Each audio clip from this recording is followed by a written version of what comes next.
Okay, so today we're going to talk about rational and irrational numbers. And our first example, and I probably should write that down somewhere. Let me write that down over here. This is example number 1. Be sure to write down example number 1. We're asked to write 1/4 as a decimal. So the way that you do that, remember that a fraction is really a division problem. So when I say 1/4 or 1/4, I'm really saying 1 divided by 4, right? So you could think of it as 1 divided by 4 or 1 divided by 4. Yes.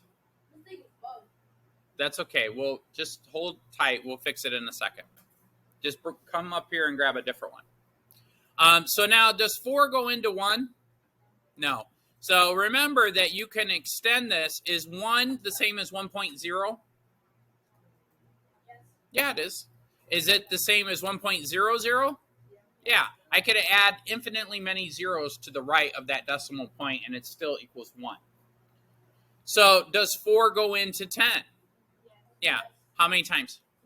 2. So I'm going to say 2 times 4. What's that equal? 8. Subtract the 8 from the 10. That gives me 2. And then what do I do with this other 0? Drop it down, right? Yep. Good. Somebody said we're going to, it goes into it 5 times. So 5 times 4 is 20. And so whenever we come up with decimals, we want to, if we can, keep going until we have a 0 remainder.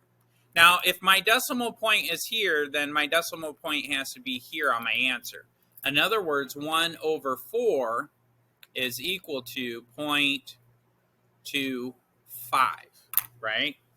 Now, I want to show you how to do that on your calculator.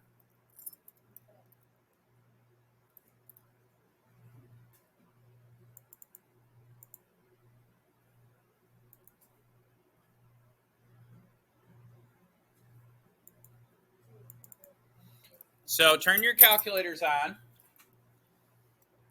So this is a perfect example. At this point in your lives, you should be able to go and do the math longhand. In other words, you should be able to do a division problem like this. But on a timed test, you'll want to be able to do it quicker, right? So it took me a minute to do that, but to do it on my calculator, see this 1 button? So I'm going to enter in 1, then the division symbol over here. I'll give you guys a second to find it. Notice that it kind of writes it as a fraction. Then I'm going to say 4. And then in the lower right-hand corner, I'm going to hit enter. And guess what? It's 0.25. Okay? See how that works? I also want to point out that down here on the bottom are the buttons that Mr. Adams hit. So if I ever go too fast, raise your hand and say, slow down. But also, you could look right there and see which buttons Mr. Adams